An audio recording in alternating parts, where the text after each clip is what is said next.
Assalamu alaikum mes chers amis. Aujourd'hui, nous allons méditer ensemble sur l'histoire du panier. Une histoire à méditer. Un vieil homme habitait une ferme dans les montagnes avec son petit-fils. Chaque matin, le grand-père s'asseyait à la table de la cuisine pour lire son Coran. Son petit-fils l'aimait beaucoup. Il faisait tout pour lui ressembler. Il essayait même de l'imiter de toutes les façons qu'il le pouvait. Un jour, son petit-fils lui demanda « Grand-père, j'essaye de lire le Coran comme toi, mais je ne le comprends pas, et ce que je comprends, je l'oublie aussitôt que je ferme le Coran. À quoi ça sert de le lire alors ?» Au lieu de répondre, le grand-père s'arrêta de mettre du charbon dans le four et dit « Prends ce panier à charbon et remplis-le d'eau de la rivière. » Le petit garçon fit comme il lui a été dit et il courut à la rivière.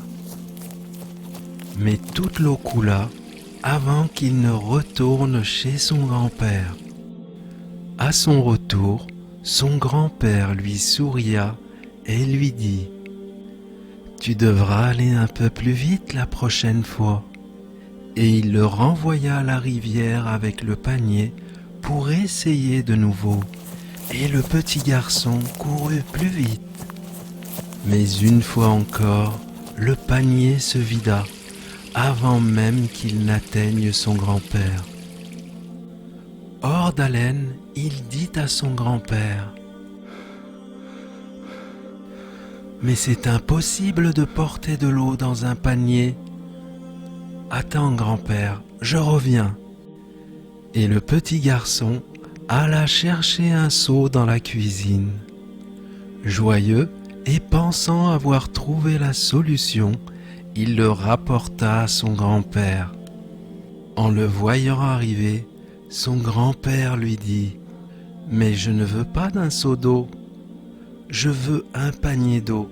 Tu ne vas pas assez vite. » À ce moment, le petit garçon sut que c'était impossible, mais il voulait montrer à son grand-père que cela était en vain avec un panier. Il courut toujours aussi vite que possible. Mais quand il atteignit son grand-père, le panier était encore vide. Et il lui dit « Tu vois, grand-père, c'est inutile, cela ne marchera pas. » Et le vieil homme lui répondit alors « Donc, tu penses que c'est inutile ? Regarde le panier. » Le petit garçon regarda le panier et il se rendit compte que le panier était différent. Il s'est transformé d'un vieux panier à charbon sale en un panier propre à l'intérieur et à l'extérieur. Son grand-père lui dit alors « Mon garçon, c'est ce qui se passe quand tu lis le Coran. Tu ne peux pas tout comprendre ou tout te rappeler, mais quand tu le lis, tu changes ton intérieur, mais également ton extérieur. » La morale de cette histoire.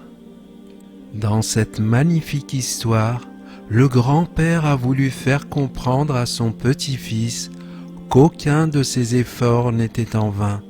La lecture du Coran a non seulement un impact positif dans notre vie, et sa récompense est sans égale.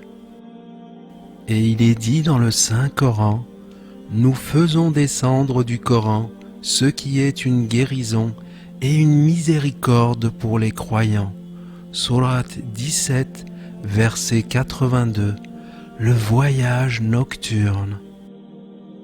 D'après Ibn Mas'ud radiyallahu anhu, le messager d'Allah sallallahu alayhi wa sallam a dit « Celui qui récite une lettre du livre de Dieu aura une bonne action qui sera décuplée. » Je ne dis pas que Alif Lam Mim est une lettre, mais Alif est une lettre, Lam est une lettre et Mim est une lettre rapportée par Al-Tirmidhi.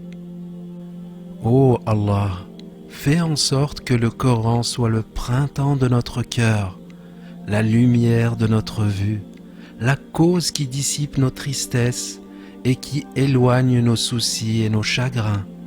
Et il n'y a de puissance ni de force que par Dieu. Merci de m'avoir écouté, mes chers amis.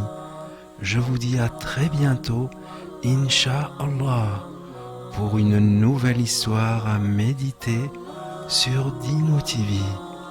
Et mes chers amis, n'oubliez pas de nous pousser si vous avez apprécié cette histoire.